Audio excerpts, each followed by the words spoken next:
A tarifa tributária é um assunto, o IVA é 14, ponto. A tarifa de importação é que é 30, 40, até temos ainda lá alguns 70. Mas isso é um assunto. Outro assunto é o imposto sobre o consumo. O imposto sobre o consumo é que tem sido, por isso é que temos lá os 70, é 60 mais 10 de consumo. E é preciso não confundir mais as pessoas e criar mais dificuldades, que é o imposto justo, porque não é, porque vamos passar de 10 para 14, incluindo um de imposto de selo, por isso estão a incrementar mais 3%. Eu gostaria de dizer ao Sr. José Leiria que é extremamente importante, quando nós estamos a falar para o nosso país, que tentemos não usar palavras que depois parece que estamos a dar uma mensagem. Eu também sou da área de marketing e eu também sei manipular a informação e a comunicação também. Então, vamos só dizer que na SADC, se nós tirarmos o petróleo do nosso PIB, nós somos um país subdesenvolvido. E nenhum país subdesenvolvido, nas condições em que a nossa economia está hoje, se atreveu a fazer a implementação do IVA da forma como nós estamos a fazê-lo. Ainda que tenham estado a cozinhá-lo, e passo a expressão porque eu sou mulher e sou doméstica de profissão, é a minha primeira profissão, dizer que até podem ter começado em 2011, mas o nosso executivo e sobretudo os nossos jovens da AGT têm um problema gravíssimo, são surdos, não ouvem. Nós estamos nas auscultações, vamos para lá, assinamos as folhinhas todas que dizem respeito às presenças e dizem não, nós fizemos a auscultação. Isso é um processo. O outro processo, não menos importante, senão o mais importante, chama-se concertação. Ou seja, depois de nos ouvirem, temos que juntos, caminhar juntos para a formulação daquilo que são não só o calendário da implementação, mas e sobretudo algo que nos foi dito pelo próprio chefe da missão do FMI, que cá esteve em 2018, que dizia ele que era necessário muita flexibilidade atendendo à debilidade da nossa economia. E isto não está a acontecer. E nós sabemos, porque eu também tenho muita gente que é meu amigo na AGT. As pessoas da AGT não estão preparadas. Até podem estar aqui em 2 ou 3 bairros fiscais de Luanda, mas no resto do país não estão preparados. E tanto não estamos preparados que nós também, empresários, temos muitas dúvidas primeiro.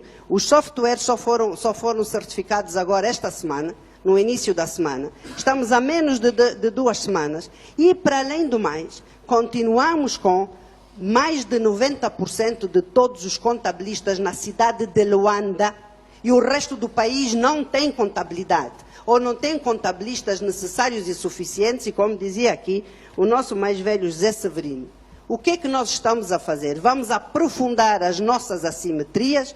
Vamos continuar a fazer de conta que Luanda é capital e é o país? Ou que tipo de capacidade e inteligência é que nós temos para juntos podermos, porque isto é um problema de juntos, não é vocês da AGT e os outros empresários que já estamos calejados. E uma das coisas que nós não queremos voltar, que volta a acontecer no nosso país, é aquela caça selvática que tivemos durante o tempo do imposto de consumo. Foi uma caça selvática que levou centenas, milhares de micro, pequenas e médias empresas à falência e ninguém foi responsabilizado, nem tampouco a AGT assume a responsabilidade de não ter tido sequer os seus próprios funcionários devidamente treinados sobre o assunto. Eu gostaria de fazer algumas considerações. Quais são as universidades que assinaram um protocolo com a AGT para se começar a trabalhar com os alunos já atempadamente com todo este processo, incluindo a parte técnica também, porque, tal como disse aqui o senhor Rui Santos, é algo complicado, 56 páginas ou 26 páginas de especificações técnicas, é necessário estudar, não é? E não vamos poder continuar a dizer que vamos usar sempre gente de fora para vir para aqui, a não ser que seja essa a estratégia da AGT, mas espero bem que não é? Bem, nesta altura do campeonato, espero bem que não. Por outro lado, é muito importante que quando se estuda os outros países, incluindo Moçambique, que foi dos primeiros países a implementar o IVA. Se formos a ver a sua carga fiscal no imposto industrial, eles têm tabelas diferentes para as micro, pequenas e médias empresas, que são, na realidade, a maior parte do tecido empresarial de um país, e Angola não é diferente. Nós aqui temos por tabela 30%. Depois temos um comportamento do nosso Estado que continua a insistir a não pagar atempadamente as suas dívidas, mas que faz outra coisa, penaliza as micro, pequenas e médias empresas com a redução, a dedução na fonte de 6,5% de imposto industrial antecipado, que é outra maluqueira, só se pode dizer assim, porque imposto antecipado também industrial, essa figura não deve existir, para começar, e muito menos nas micro, pequenas e médias empresas, que só estão sujeitas a 2% da sua faturação nos 6 primeiros meses. Portanto, aqui o Estado, mais uma vez, penaliza o empresário. Mas, de seguida, eu gostaria de perguntar, como é que a AGT está a tratar da violação do artigo 88º da Constituição da República no que diz respeito à presunção dos ganhos? Aliás, esta presunção dos ganhos também está no imposto industrial. Portanto, sistematicamente nós vemos que instituições do Estado violam a nossa lei-mãe, a nossa lei da Constituição da República, que determina limites para que a atividade dos impostos também possa ela ser devidamente tratada. Lumena. Bem, eu gostaria primeiro de tentar explicar uma coisa. Sujeito passivo é o escravo do Estado, né? Nós passamos a vossos trabalhadores sem remuneração. Isto é muito importante para as pessoas que estão lá em casa e às vezes utilizamos estes grandes palavrões e não entendemos o que é um sujeito passivo. É mesmo, nós estamos a trabalhar para o Estado com os nossos custos, com os nossos meios e ainda temos que pagar imposto por cima também. Mas, para dizer, eu estou muito preocupada. Estou muito preocupada porque nós estamos a fazer a implementação do protocolo da SADC até o final do ano. Estamos a assinar o protocolo da Zona de Comércio Livre Continental. E, como devem saber, os nossos custos de produção, em relação à SADC, são 30% a 50% acima da média do custo de produção da SADC. Por outro lado, nós estamos a fazer uma oferta de 85% da nossa pauta aduaneira de imediato à taxa zero, o que significa que pode entrar no nosso país à taxa zero, de 85% de toda a nossa pauta aduaneira para a SADC e de 90% para a zona continental africana. Podem-me dizer, é negligenciável a atual troca de comércio entre os países africanos. Mas isto é a oportunidade que, se calhar, os outros vão ter de se organizarem e de entrarem no nosso mercado. O que é que nos vai acontecer? Aonde é que está a estratégia do Ministério das Finanças, da Economia e do Planeamento no nosso país, com a entrada do IVA também, tendo em conta todas estas outras questões que estamos aqui a falar. A falta de capital humano devidamente qualificado, a falta de coordenação e até de parceria entre a própria AGT e as nossas universidades e institutos superiores, por forma a que os nossos próprios filhos sejam devidamente capacitados e que não seja passado o ónus à ordem, porque a ordem não deve ter a função de formação. Aí estão as universidades e os institutos superiores. E depois há outra questão que a mim me continua a fazer muita espécie. A qualidade da despesa do nosso país não reduz por quê?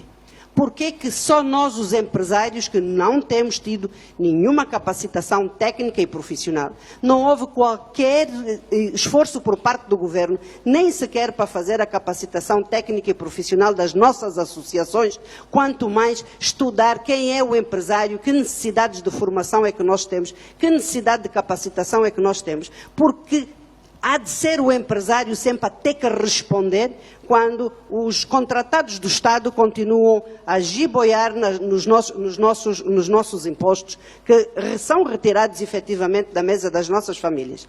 Continuamos a fazer de conta que estamos num país das maravilhas, quando não estamos. Eu tenho que pedir aos técnicos da AGT que tiveram o privilégio de ir à universidade, que sintam algum patriotismo, que vamos conhecer o país em conjunto. Nós temos associações em todo o país. Convidamos-vos a vir sentar conosco nos mais recônditos do nosso país, locais do nosso país, para perceberem, compreender e entenderem a realidade da economia real do país, que não é esta que se discute a nível dos nossos ministérios. Porque, de outra forma, sem essa falta de humildade e de sensatez, aquilo que nós vamos fazer é errar de novo. E continuamos a errar porque somos teimosos, porque não nos queremos ouvir e, sobretudo, não queremos trabalhar em conjunto. É isso que eu não entendo. Essa aversão a que a AGT tem, e de uma forma geral os ministérios têm, de trabalhar e afincadamente com as nossas associações, por forma a chegarmos a soluções sustentáveis. E aqui vou ter que acabar por dizer que, da mesma forma que eu disse da outra vez em relação ao imposto de consumo, que vamos estar outra vez numa situação entre o Barcelona e o Desportivo da Huila, se calhar desta forma, desta vez vou dizer o Liverpool e o Desportivo da Huila, onde os bandeirinhas e o próprio árbitro pertencem à AGT, porque não nos querem ouvir. Quanto ao jornal e ao WhatsApp, eu gostaria de dizer que o Jornal de Angola é o que de maior tiragem tem. Chega, às vezes, às capitais das províncias, às vezes, quando não chega lá quase 1 ou 2 semanas depois, o WhatsApp é só mesmo onde nós temos 3G com sorte. Por isso, nós temos que estudar as condições do ambiente em que nós estamos a fazer esta implementação, não só de Luanda, mas de todo o país. Se é que, na realidade, nós queremos entrar num campeonato para ganharmos, para termos sucesso. Porque se não tivermos esta flexibilidade de treinarmos, de fazermos jogos amistosos, de termos a capacidade de ir ajustar, estamos em vista de um novo desastre e eu, francamente, acho que seria muito mau para Angola que, de uma vez por todas, os nossos mais novos, os nossos mais velhos não fossem capazes de se sentar e de resolver país. Okay. Os empresários têm um ponto de saturação. Nós não somos escravos de ninguém e nós temos estado a trabalhar sozinhos, com cargas extremamente duras, não só de impostos, mas também de um ambiente de negócio terrível que decorre da ineficácia do próprio aparelho de Estado. É o próprio aparelho de Estado que contribui com a sua incompetência para que nós estejamos tão mal classificados no índice do Doing Business. Por isso, se nós não somos capazes de olhar para estas questões e de definir uma estratégia concreta, é que o Plano Nacional de Desenvolvimento não é uma estratégia, é um plano. Agora, nós precisamos de ver quem é que somos do momento, aonde é que nós queremos ir, que impactos é que a implementação do protocolo da SADC vai ter, que impacto é que o protocolo da Zona de Comércio Livre Continental vai ter, quais são, de facto, os indicadores que nós temos das nossas empresas que estão aí. Nós não queremos ver. E só depois é que nós estamos em condições de perceber qual será o impacto desta mesma aplicação na forma. E é aqui que nós estamos a reclamar. É a forma e o tempo. Nós estamos aí contra o IVA.